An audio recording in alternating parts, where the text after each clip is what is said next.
आप सभी को फिर से हमारे YouTube चैनल में स्वागत है। तो बाबू देखो, उस दिन तो हम लोग सम संख्या तक देख चुके थे। यानी सम संख्या किसे बोला जाता है?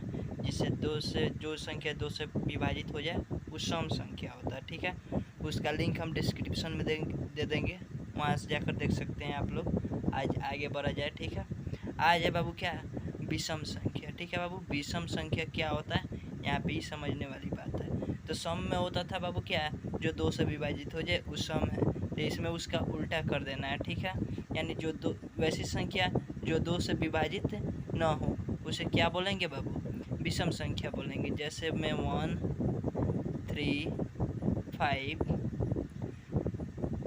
7, ठीक है बाबू, 9 डैश डैश, ये क्या है?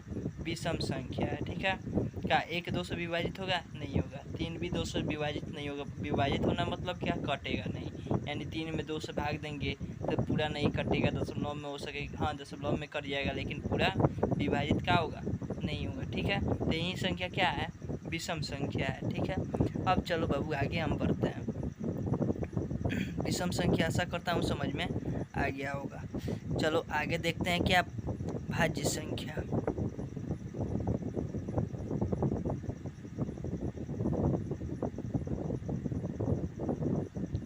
भाज्य संख्या भी बहुत सिंपल है। ठीक है, देखो भाज्य संख्या होता क्या है? वैसी संख्या जो एक और स्वयं को छोड़कर किसी अन्य संख्या से भी विभाजित हो जाए उसे क्या बोलते हैं? भाज्य संख्या बोलते हैं। जैसे मैं 2 आम लिखे तो बाबू एक से ही विभाजित होगा और 2 से होगा, किसी अन्य संख्या से भी विभाजित नहीं होगा। ठीक है, जैसे हम 4 लिख रहे हैं, क्या लिख रहे हैं बाबू? 4। 4 क्या है बाबू? एक संख्या है। ठीक है, 4 क्या है? एक संख्या है। तो 4 क्या होता है? एक से विभाजित होता है, 2 से भी हो जाएगा और 4 से होगा। यानी एक और स्वयं के अलावा दूसरी संख्या से भी विभाजित हो जा रहा है। यानी 4 क्या होगा? एक भाज्य संख्या होगा। ठीक है, 4 क्या होगा? भाज्य संख्या होगा। 4 6, ठीक है बाबू, 8 9 10 डैश डैश। ठीक है, ये सब क्या है बाबू? भाज्य संख्या। यानी एक और स्वयं के अलावा किसी अन्य संख्या से जो संख्या विभाजित हो जाए उस संख्या का होगा भाज्य संख्या होगा। ठीक है, चलो बाबू आगे देखते हैं। अभाज्य संख्या क्या है? अभाज्य संख्या।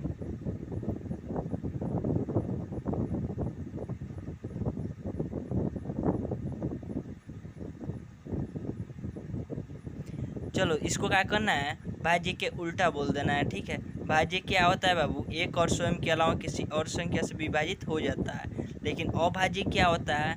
एक और स्वयं से ही विभाजित होगा, किसी अन्य संख्या से विभाजित नहीं होगा। वहीं क्या होता है? अभाज्य होता है। जैसे में बाबू एक तो एक से होगा, एक से वही होता है। ठीक है, जैसे में हम 2 मान रहे हैं। ठीक है, 2 क्या होगा? 2 से होगा और 1 से होगा। ठीक है, यानी एक और स्वयं से हो रहा है।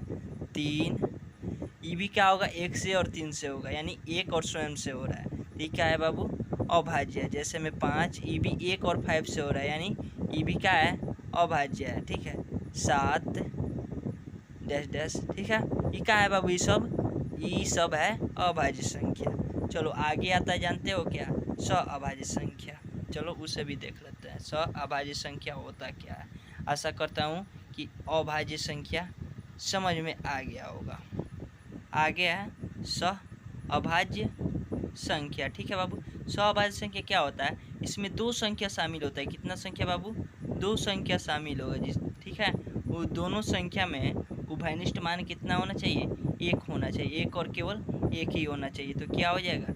अभाज्य हो जाएगा। जैसे में हम 2 और 3 ले रहे हैं, ये कितना संख्या है? 2 संख्या है। इसमें उभयनिष्ठ मान कितना है? यानी कौन सी संख्या है जो दोनों में शामिल है? तो ये दोनों में संख्या 1 शामिल है। ठीक है, यानी जिसका HCF 1 हो। वैसी संख्या जिसका HCF कितना हो? 1 हो, वो क्या हो जाएगा बाबू? अभाज्य संख्या हो जाएगी। जैसे में 2 और 3 का है? अभाज्य संख्या है। 5 7 क्या है? अभाज्य संख्या है। 3 5 क्या है? ये भी अभाज्य संख्या है। इतना समझ में आ गया? बस अब चलो आगे देखते हैं। वीडियो अच्छा लग रहा हो लाइक सब्सक्राइब तथा शेयर करते रहिएगा। चलिए आगे देखते हैं। आगे देख रहे हैं यूक्लिड के नियम। ठीक है, जानते हो बाबू यूक्लिड साहब क्या बोले हैं?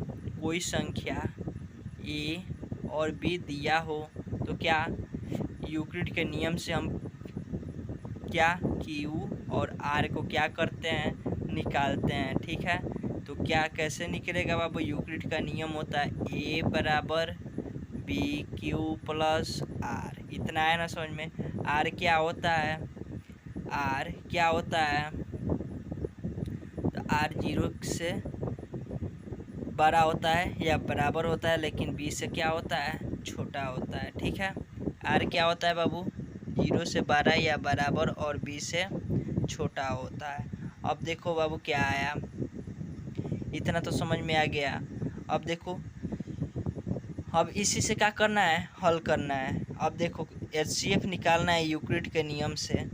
HCF कब हो जाता है?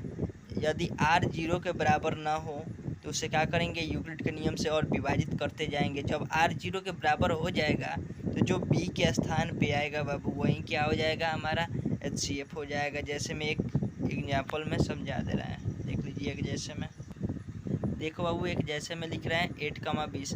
तो बाबू बड़े वाला जो संख्या होता है उसे ए माना जाता है। ठीक है, ए बराबर कितना है? 20 है। बी बराबर कितना है बाबू? 8 है। ठीक है, अब यूक्लिड के नियम क्या बोलता है? क्या बोलता है? पहले लिखो यहाँ पे यूक्लिड के नियम से।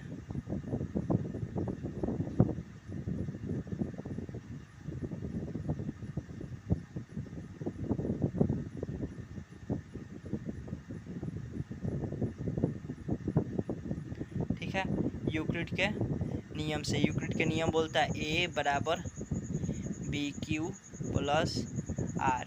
अब पहले देख लो ए और बी और क्यू और आर होता क्या है। ठीक है, कोई संख्या देखो बाबू, जैसे मैं इसी संख्या को ले रहे हैं, क्या है? 20 और 8 है। ए बराबर होता है भाज्य। ए किसे बोलते हैं? भाज्य को। ए होता है भाज्य, बी होता है भाजक, क्यू होता है भागफल और आर होता है शेषफल। ठीक है, ए क्या होता है? भाज्य। बी क्या होता है? भाजक। क्यू क्या होता है? भागफल। और आर क्या होता है? शेषफल या शेष। ठीक है, अब देखो यहाँ पे ऐसे समझ में नहीं आया है तो देखो, जैसे में हम यहाँ पे 5 लिख रहे हैं, 2 से काट रहे हैं। ठीक है, कितना बार में कटेगा? 2 दूनी 4। कितना बचा? 1 शेष बचा। ठीक है, ये देखो ये 5 जो है इसी को बोलते हैं भाज्य और ये होता है भाजक और ये होता है भागफल और ये होता है शेष। चलो इतना समझ में आ गया तो क्वेश्चन की तरफ बढ़ते हैं। ठीक है, चलो क्वेश्चन देख लेते हैं। इसको बना यहाँ पे लिखने के बाद यूक्लिड के नियम से क्या लिखेंगे बाबू? 20 है तो 20 लिखो यहाँ पे। 20 में यहाँ पे कहीं पे कोना पे तुम लोग भाग दे देना। देखो 20 है, कितना से भाग देना है बाबू? बी की जगह पर कितना है? 8, यानी भाजक कितना है? 8 है। भाज्य कितना है? 20 है। तो भागफल कितना आएगा? यानी 8 से है 20 कितना बार में कटेगा? कटेगा नहीं। 16 है, कितना बार में? 2 बार में है। कितना आएगा? 16। घटाओ क्या आ जाएगा?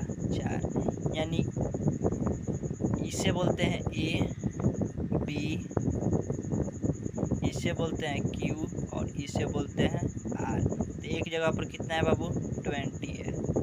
इक्वल टू कितना हो जाएगा? बी की जगह पर है 8 गुने क्यू की जगह पर है 2 प्लस आर की जगह पर क्या है बाबू?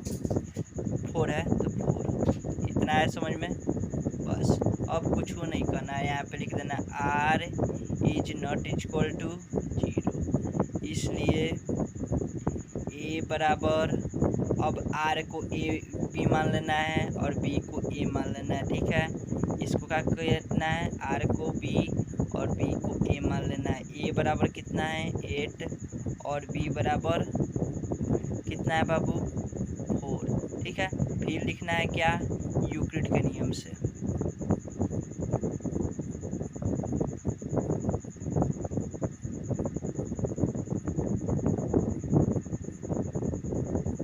कुछ ऊपर मेका भी लिखता है, नियम भी लिखता है, इसे घबराने की बात नहीं है।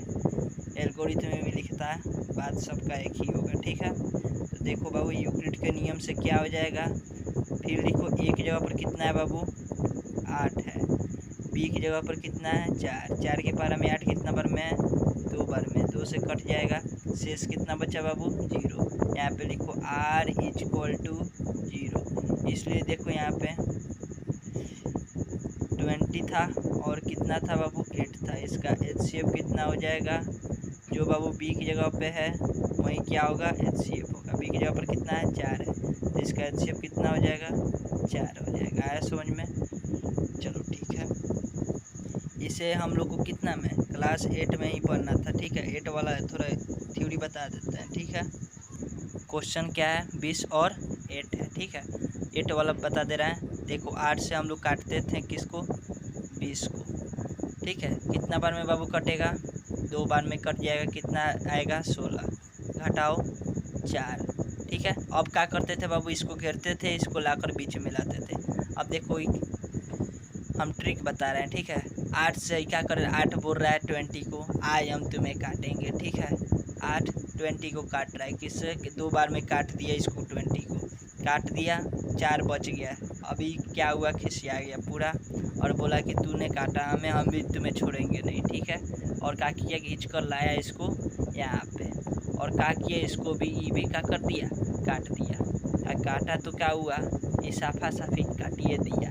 जब काट दिया यानी शेष कितना बचा बाबू 0 बचा। ठीक है, तो ये क्या होगा, ये क्या होता है HCF होता है। ठीक है, जो अंतिम बार काटता है उसी को HCF बोलते थे, किसमें 8 कक्षा में। ठीक है, और इसी को हम क्या करेंगे बाबू, थोड़ा सा भाषा में लिख देंगे यूक्लिड के नियम से। एक के ए की जगह पर लिख देंगे, कब एक के बी की जगह पर, एक के क्यू की जगह पर, एक के आर की जगह पर। ठीक, उसके बाद फिर दूसरा में मानना है क्या, पहले देख लेना है कि r 0 के बराबर नहीं है, तो r यहाँ पे 0 के बराबर नहीं है, क्यों है 4 है यहाँ पे। ठीक है, और देखो फिर क्या करना है, r is not equal to 0 मान लेना है। फिर b की जगह पर क्या था 8 था, तो 8 यहाँ पे आया ना, तो a बन गया है, तो 8 क्या होगा, a बराबर 8 मान लेना है, b बराबर 4 और q बराबर 2 और r बराबर 0। क्या हो जाएगा बाबू, r बराबर 0, तो इसका HCF हो जाएगा 4। ऐसे ही तो बनाना है, कोई खास नहीं है यूक्लिड का नियम। वीडियो अच्छा लगा तो लाइक सब्सक्राइब तथा शेयर करें, आगे कल देखेंगे।